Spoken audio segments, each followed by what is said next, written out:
Morning, I'm Hi. Josh. Nice to meet Hi, you. I'm Rogerio. Nice to meet you, Josh.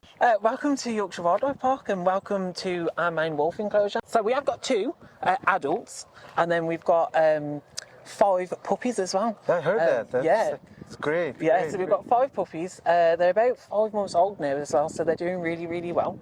They're starting to get their nice orange coat and they're starting to get their socks on their legs and they're not far off the size of mum and dad now.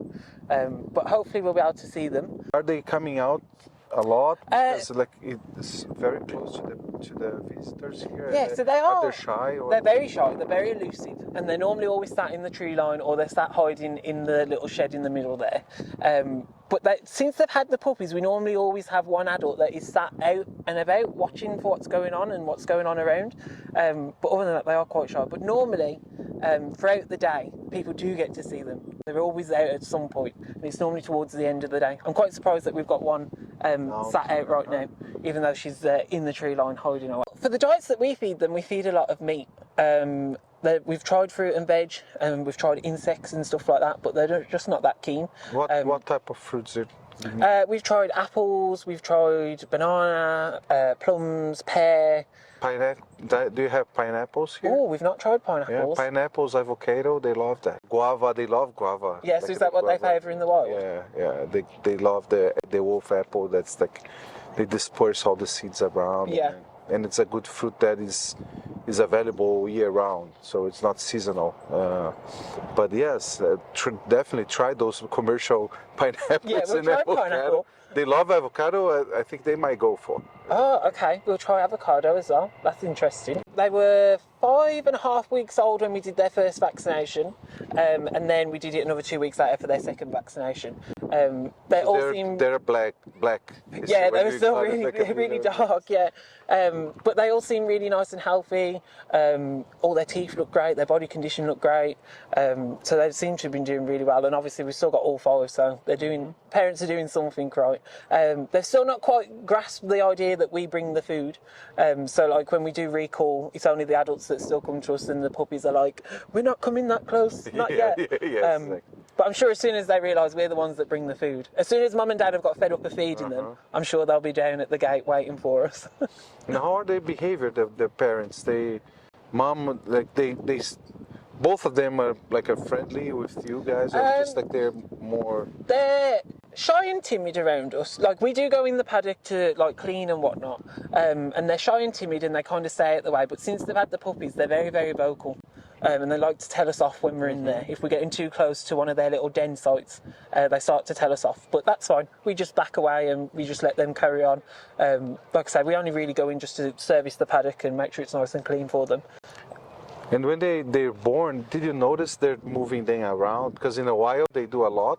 Yeah. When they start feeling like they're threatened by something, they start moving them around. I don't know, because here probably, like in the North Hemisphere, they're born in the end of year. They born here in November, right? Yeah. It's pretty cold. Very cold, yes. yeah. So I don't know if you noticed something. So we noticed that they moved them. So they were born in the indoor house, and then on day 3 she moved them outside into Day three she moved them outside. Super cold. Yeah, super cold. She moved them outside into a den that she dug out herself. And then about 3 weeks later, they came out the den and they sat out just in the tree line. She sat with a pile of them out in the tree line for another 3 or 4 days, again super cold, before she moved them into the shed in the middle. But now that they're a bit older, they kind of just take themselves off to wherever they want to be. And they get a bit more relaxed now, the adults, and they will just let them venture a bit further before they start to go back and round them all back up. I think they're enjoying the break now as they're getting a bit older. Yeah. That's nice. So I love to see them. Let's see if they give them some call, and then they perceive there's some strange wolf inside, and I do some calling, and see if they're coming in.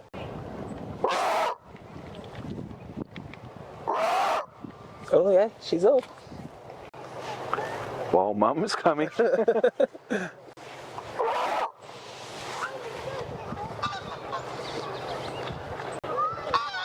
Oh, they're both out, yeah. So this is puppies. Iberia, this is our female, and there's Axe just come out the shed at the back there. Yeah.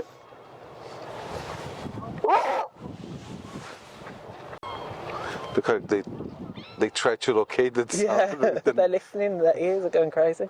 Yeah. No Someone puppies sticking though. out? No. It's interesting that we smell their urine, and this is like the main, let's say, messages, the main SMS or like WhatsApp for them. It's like, WhatsApp, yeah. this is like the way that they connect. Yeah. Because it's a small area for both of them. In a while, they are separated and they pair only a few times in a year, but mostly they start walking together when it's breeding season. So they need it's like a couple living together but in separate houses. Yeah. So they have like they kind of define it who's part of the enclosure is from the male, it's mine, and who is yours. Yeah. And this is why we feel the smell. There's some zoos that you don't like smell it.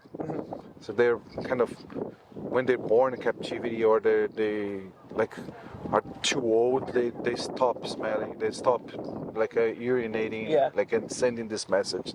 So it's very interesting because we smell a lot. Yeah, they're very strong. This is Dad, this is Axe, this is Mum. Oh yeah, she went close to the puppies. Yeah. She's apprehensive. Look at her tail. Yeah. She's more tense with the tail, like a very, like an under the like, kind of protecting. Yeah. I love to watch their behavior. And you see them in the wild, foraging, looking for food. It's all the time. The smell, they smell everything, and their ears never stop. They're kind of radars, capturing the noise. And so I think they're happy here. They bred. They're like sending the messages. They're exploring the enclosure. It's nice. It's very nice. So do you have like some plans to expand this, to like a further down, or? So we've got a second paddock just at the back here, but it's very open.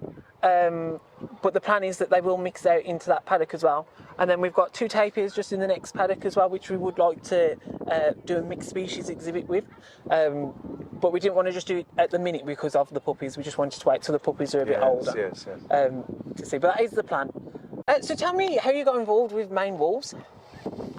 Oh man, that was like a long time ago, and I was in a field trip and working with several things else, and I just got an amazing meet with a wild wolf, and I just fell in love with it. It's just like crossing eyes, and it's like, wow, man, I could start working with them, and then I started working in the like say the main sanctuary in Brazil. And that was like back to 1997, and if I look in the relationship with the farmers, they used to shoot them a lot. Oh, really? Because of the poultry depredation, that's eating lots of their chicken. And I decided that for my life mission would be to kind of improve this relationship between the farmers and the Maine wolves, and started from there. So in 2014-15, we declared that people there are no longer hunting the Maine wolves anymore. So that's really that good. was great. Yeah. So I could die at 15. I'll be happy. My mission accomplished. It's like, no, but we've been doing lots of research from them and monitoring them and checking their health and the breeding lifespan, how they're surviving in the farmlands, and so it came all different questions from these early years, and but in the end, like when people ask me this, I think that besides all the scientific curiosity, it's an animal that now we're getting to know better, but it for me it came all from the heart. I'm just totally passionate for this species. That's nice. Do you find that people, they know about Maine wolves, or do you think that because they're such an elusive species, that people they see them and they don't really know what they are? Yeah, well, yes, totally. They are a lot misunderstanding what really the main wolf are. They don't know much, and we're trying to raise this awareness through passing on like the science that we generate, Yeah. the information that we collect in the field. So, and this has been happening in the last 10 years, let's say. We created this project, Friends of Maned Wolf. So we tell even people in the rural areas, in the farms, they don't know much. Yeah. So we start showing like that they eat lots of fruit. They're not eating only the chicken. They don't eat only meat. And actually, even the name was appropriate because they're not really a wolf. No. They are called wolf because they're big canids. Yeah. And actually they're tallest of all the canids. And so this like put themselves in a very bad position because people kill them because of the feeling that they're a wolf and they're gonna eat them, yeah. their children and everything. So we're trying to change this mentality, trying to bring more information to people, not only in the simple people in the countryside, but in the cities too. Because even in Brazil, we go to the zoo and people mess up the maned wolf with hyenas, and because the color, the size, like they're kind of humpy. Yeah. And so in all this is. We realized that we need to work more about sending out a good message about the species that are wonderful, how necessary they are for nature and for like the stability of the ecosystems. So this is why we invest a lot in education everywhere. That's great. We get them confused a lot with foxes. Yeah. And when people are like, "Oh, look at the fox," I'm like, "That's a really big fox." Yeah, the fox on stilts. Yeah. Right? It's just like. Do you find? So, have you seen anything? So, because obviously we're in a captive setting, the most important thing for us is to try and replicate their natural environment as much as we can, encourage natural behaviours for them. Have you seen anything that you would say, "Oh, yeah, that's kind of what they would do out in the wild as well"? Well, I think like their main activities in the day is to seek food. Yeah. So I think for the environmental enrichment in enclosure, I think the best thing was to like perhaps digging holes with tubes and put the food there, like the mice that you feed them, the rat that you feed them, and like or like spread it when you start eating the fruits, just spreading out the pieces of fruits around. So this is like motivating them to seek, like using the smelling. So it's like a borifate, some like spreading out some smells and around the place. So this will activate their energy, their behavior, and this instinct of looking for something, because they're always looking for something. Yeah. They're always looking for food. They're always looking for signs from other intruders and like all this. So I think this is one good point. And they like a lot to play around. And when you see them, sometimes they get like an old apple that's like a little ball, and they start throwing in the air. So like I think these little elements, I think that it's good for them. So like bearing things, I think it's a very good activity they might have. We'll try that.